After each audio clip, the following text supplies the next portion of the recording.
The news comes to you compliments of KFC. It's finger licking good. With the news, I am Ruth Wilson. Good afternoon, or good evening rather. First, the lead stories. The People's National Congress reform has listed several demands for the 2022 national budget as the cost of living continues to increase. The policeman who allegedly shot and killed an Essequibo businessman has been charged. And in the region, an environmental watchdog group in the Bahamas wants oil drilling to be banned. Details of these and other stories in a moment. KFC delivery is now available from the Amazonia location. For shore-based Little Diamond residents, call 632-0533, 632-0533, 6080-162, 6080-162, or 503-3591, 503-3591. That's KFC's delivery service from the Amazonia location. KFC. It's finger licking good. And now for the news in detail. Leader of the People's National Congress Reform, PNCR, Aubrey Norton, today skirted questions about efforts for him to take over the post of opposition leader from incumbent Joseph Harmon. He says he does not want to prejudice the discussions. Asked whether he was optimistic that the PNCR's Central Executive Committee's decision that he should become opposition leader would be realized, Mr. Norton insisted that he would not provide any details. You can try as much to force an answer, but the reality is negotiations, when they are occurring, should occur in a particular environment, and I don't want to spoil that environment. He expects another round of talks with Mr. Harmon very soon.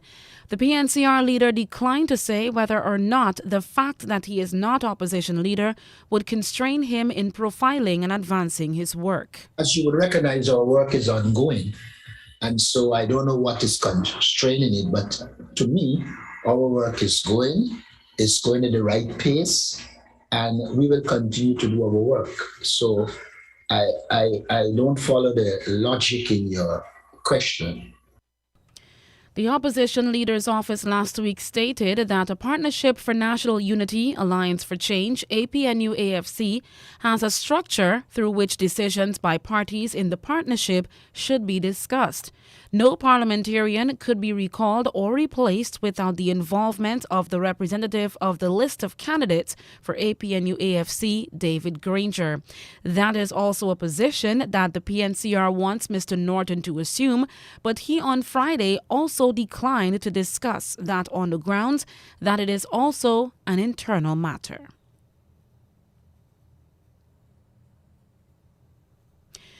The opposition People's National Congress Reform, PNCR, on Friday recommended that the government consider a raft of measures to cushion the impact of the rising cost of living.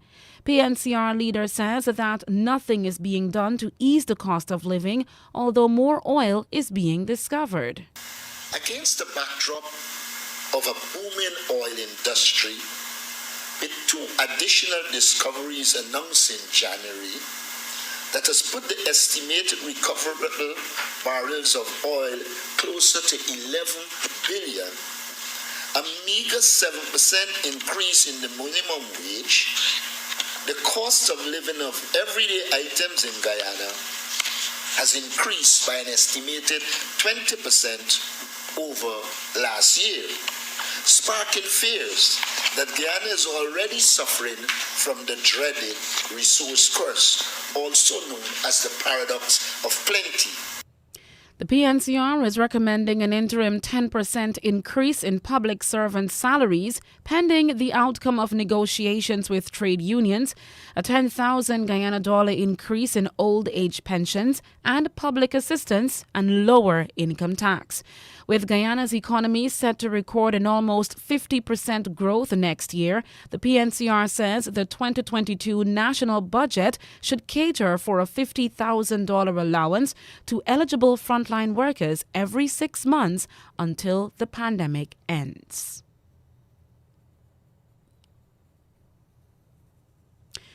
A 14-month-old boy is among 6 persons who have died from the coronavirus over the past 3 days.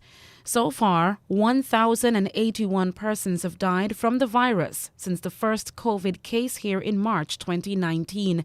The Health Ministry says 865 new cases have been recorded within the past 24 hours. Of the 145 persons who are now hospitalized with COVID, 15 are in intensive care unit.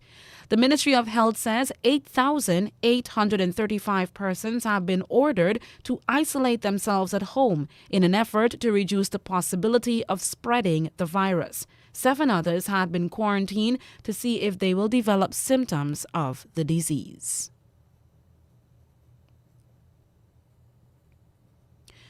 Health Minister Dr. Frank Anthony says Guyanese should not expect the government alone to enforce the COVID rules to stop the spread of the virus. Speaking during his daily update, Dr. Anthony says people must be responsible to do the right thing, such as the mandatory and proper wearing of masks. This is not just about government trying to enforce regulations. For us to be able to bring the numbers down, each one of us would have to take on our own set of responsibilities. So individually, we have responsibility to do the right thing. If we are in a work environment, in that environment, we need to ensure that things are being done properly and so forth. So if everybody take on these types of responsibility, we'll make the place a much safer place. He says employees at workplaces must keep distances and sanitize their hands often. The policeman who allegedly shot and killed Essequibo businessman in Boston last year was today charged with manslaughter. Constable Sherwin Peters was granted $1 million bail by City Magistrate Esther Sam. He was not required to plead to the indictable charge and was ordered to return to court on February 1. Boston was reportedly shot and killed in his bed when a team of police from the SWAT unit entered their home. The police force had said that the lawmen had been in search of prohibited items, but had declined to say what exactly they had been looking for. Police had initially claimed that Boston had been shot during a scuffle with police. However, his wife had disputed that, saying that they had been lying in bed when the policemen barged in. 5 men have been charged with severely beating a 29-year-old man at Joanna South Blackbush Polder, Quarantine, Berbice. The charge reads that they inflicted grievous bodily harm on Gregory Bola of Joanna South on January 9. The men are all from Port Morant Village, Quarantine. They were all arrested on January 10 by Detective Sergeant Lynch. The 5 accused appeared before Magistrate Alex Moore, where the indictable charge was read to them and they were not required to plead. Bail was refused and they were all remanded to prison. The case was adjourned to February 1. You're still with us on News Talk Radio Guyana 103.1 FM on Facebook and on YouTube. It is 18 hours 9. We now turn to news in the region. Brazil's former president, Luiz Inácio Lula da Silva, has increased his lead over President Jair Bolsonaro by 17 percentage points in a new poll into voter preferences ahead of the October election. If the elections were held today, Lula would win 41% of the vote against Bolsonaro's 24%, according to polls. The poll was conducted by the polling agency IDEA. In the previous poll last month, 37% of those polled said they would vote for Lula and 27% for Bolsonaro. Neither politician has formally announced his candidacy in what is expected to be a highly polarized race. Lula, who ruled Brazil from 2003 to 2010, was later jailed on corruption charges. Ultimately, the charges were overturned. The poll shows that Lula would defeat Bolsonaro or another candidate in a second ballot. Lula has gained significant ground in regions where Bolsonaro was stronger, including southern and midwestern Brazil, when respondents in an unsolicited poll were asked who they would vote for without a list of names. More than half of voters rate Bolsonaro's government negatively, while less than a quarter consider it good or great, Moura said. Former Judge Sergio Moro, who stepped down as Bolsonaro's justice minister in 2020 and is preparing to run for president on an anti-corruption platform, has cemented his place as the third candidate with 11% support, the poll shows.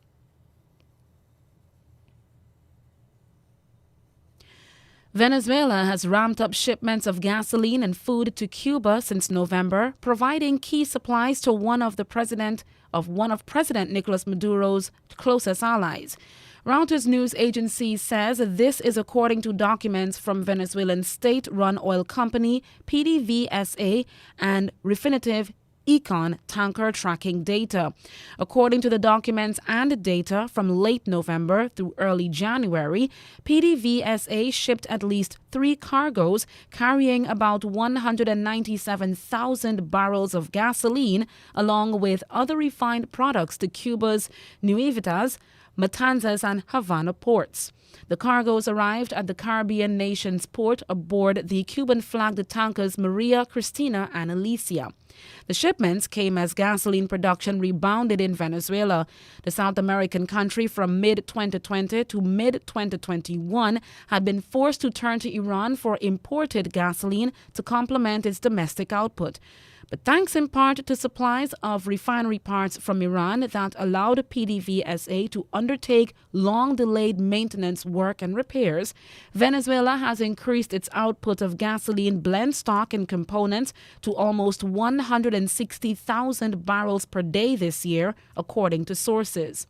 Venezuela's overall oil supply to Cuba last year fell to 56,300 barrels per day of crude and refined products and some 73,000 metric tons of petroleum coke from 76,600 barrels per day and 100,000 metric tons respectively the previous year, according to an analysis of PDVSA's export reports and tanker tracking data. In Jamaica, the current wave of COVID infections is causing a severe shortage of doctors and nurses. As we hear in this report, priority is now being given to emergencies. With the fourth wave of COVID-19 now in effect, it was only a matter of time that public hospitals across the island would begin to feel the pressure. Chief Medical Officer Dr. Jacqueline Besesa McKenzie has announced that all major hospitals island-wide have reached 90% capacity. Errol Green is the Regional Director for the Southeast Regional Health Authority. We have seen an uptick in the absence of healthcare workers. I have met with my team. I've also consulted with the Medical Doctors Association and the Nurses Association of Jamaica. And we had to put in place some steps and some measures. But hospitals are not only grappling with an increase in COVID-19 admissions. There's also a medical staff shortage. In Western Jamaica, clinical coordinator at the Cornwall Regional Hospital in Montego Bay says on Wednesday the hospital was operating without the service of 21 doctors and 46 nurses due to COVID-19. It means that we have to concentrate primarily on our emergency service. The patient who comes into the accident and emergency department that requires, emergency care. So we concentrate our efforts into that area. The administration of the Mandeville Regional Hospital has revealed that several elective surgeries which were delayed due to the third wave of COVID-19 are now turning up as emergency cases. A group of environmentalists in the Bahamas wants oil exploration to be banned because of the adverse impact on the fishing industry. The group is also demanding the release of information about previous oil drilling operations. We get the details from Our News Bahamas. A group of environmentalists who fought against oil drilling in the Bahamas is calling on Prime Minister Philip Davis to release all documents relating to Challenger Energy Group's exploration efforts. Our Island, Our Future, which is a coalition of environmental groups, wrote a letter seeking a full breakdown of fees paid and owed to the government. Brief Executive Director Cassarina McKinney-Lambert says the group wants oil drilling in the Bahamas to be banned. Now is not the time to get involved in oil drilling. And there's a huge opportunity to demonstrate our commitment to sustainability as a country, our commitment to climate action, our commitment to protecting the lives and livelihoods of our fishermen and our tourism industry by actually putting a ban on oil drilling and saying, hey, we're going to be the country that's powered by the sun, we're going to be powered by the wind, we are not going to embark on a path of oil exploration. Now, according to the letter, this is the fourth request for information related to plans, licenses, government approvals, activities, and reports surrounding CEG's operations in Bahamian waters during 2020 and early 2021. However, the group says it never received a response. The request for information is pertaining to the drill report. That has not yet been made available to the public to understand how much drilling material was put out into the ocean. We also know that there were problems with the drill. They took longer than expected and didn't reach the depth that was expected. So there were definitely issues that happened that have not been made available to the public. At 18 hours 16, we now turn to international news from the BBC. Hello, I'm Moira Alderson with the BBC News. Washington and Kyiv have accused Russia of preparing to carry out false sabotage operations to create a pretext for an invasion of Ukraine. The Pentagon said Moscow had sent a group of trained operatives into eastern Ukraine who could carry out acts of sabotage against Russia's own proxy forces there. Paul Adams is in Kyiv.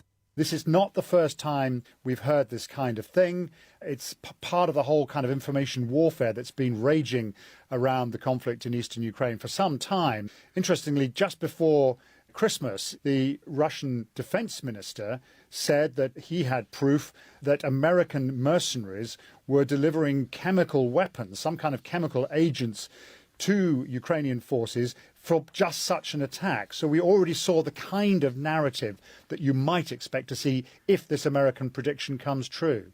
Ukraine's defence ministry said Russia was plotting to stage similar operations in neighbouring Moldova. The Kremlin has denied the reports. There have been large demonstrations across Mali after the authorities called for protests against sanctions imposed by the West African ECOWAS grouping. Mali's military leaders described as inhumane the bloc's decision to impose a trade embargo, freeze assets and shut down borders. David Bamford reports. Thousands of people took to the streets in Mali's capital, Bamako, and in contrast to the protests in some other African countries in support of the military-led government.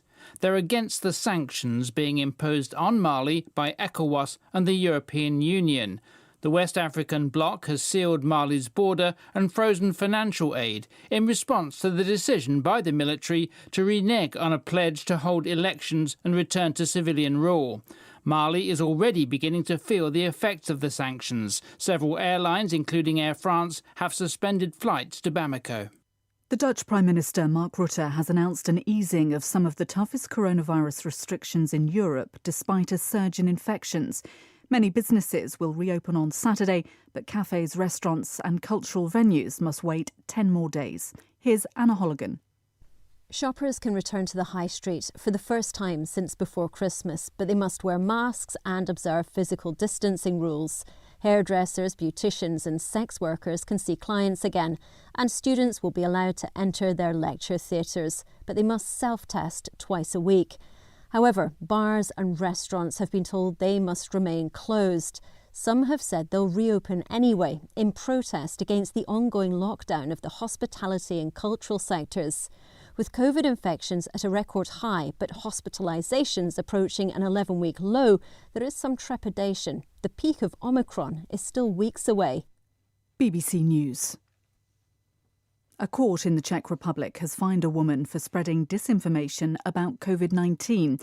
It's the country's first sentence of its kind. Rob Cameron in Prague has the details. Former TV reporter Jana Paterková is one of the Czech Republic's most outspoken critics of COVID vaccination, filming videos and posting them on Facebook. She's known for interrupting live news reports with a megaphone and once filmed herself licking door handles in a Prague hospital to prove the virus was a myth. A year ago, she falsely claimed several residents of a care home had died after being vaccinated. The care home sued her, and the court has now ruled she must apologise and pay the equivalent of €10,000.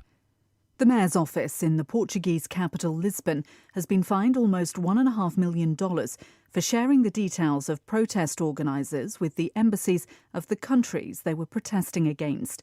Portugal's Data Protection Commission identified 225 breaches since 2018.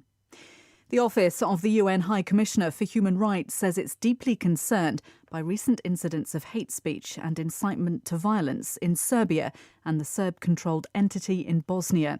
It said that during recent religious holidays, large groups in some locations chanted the name of the convicted Bosnian Serb war criminal Ratko Mladic during torchlight processions. In one incident, individuals fired shots as they drove past a mosque. The Pakistani Interior Minister Sheikh Rashid has said a fence that his country is building along the disputed border with Afghanistan will be completed with the consent of the Taliban government.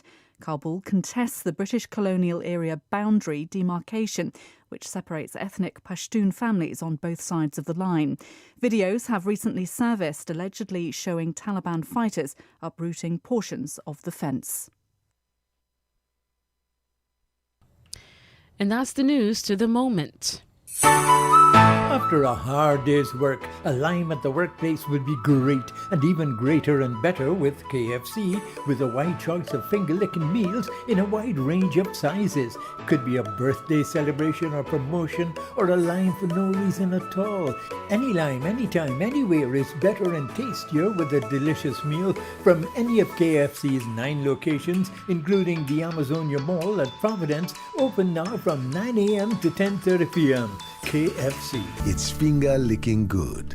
To end the news, here's a recap of the highlights. The People's National Congress reform has listed several demands for the 2022 national budget as the cost of living continues to increase.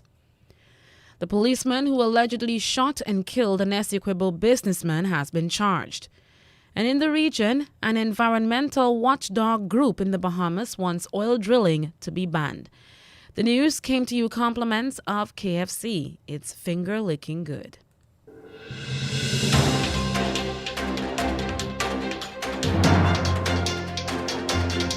This has been the news, compiled in the News Talk Radio newsroom. For ongoing updates, visit demerarawaves.com, and you can check facebook.com/demwaves and twitter.com